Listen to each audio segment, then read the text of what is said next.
Hey everybody, Darren Yankee with Echoyfarms. We are out putting our salt in our drinking tank for the livestock. There's multiple reasons that we do this. One is it helps keep the scum out of our tank. It keeps the tanks a little cleaner. We just come out with a little hand brush once a week and scrub the tanks down, but the salt helps keep them a little cleaner for the rest of the week. And we're also getting a little bit of salt into the cattle this way. And with some of the groups of cattle we are using a garlic salt. So the garlic salt will help with flies.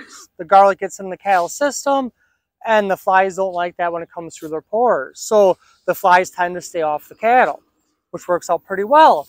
But we just sprinkle it in the tank. It'll dissolve into the water.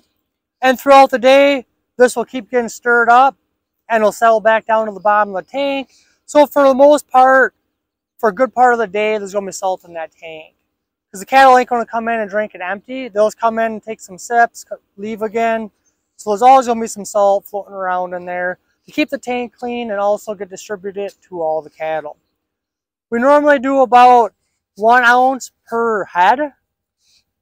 So we take and measure how many ounces we get in a cup, and we figure out how many head we got in the group and dump that in accordingly.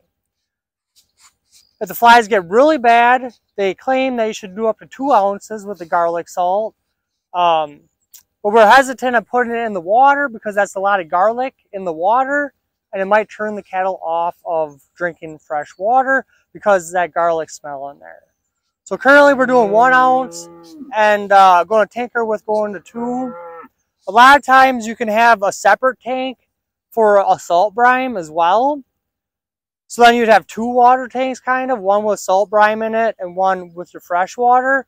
Because you don't want to get too much salt in your fresh water because it will turn cattle away. So you got to be cautious on that and careful that the cattle are still drinking the water, because water is very important for the cattle's health as well. So that's just what we're up to, trying different things this week. We'll see what next week brings, but we've been doing this for a couple weeks now. Seems to be working pretty good.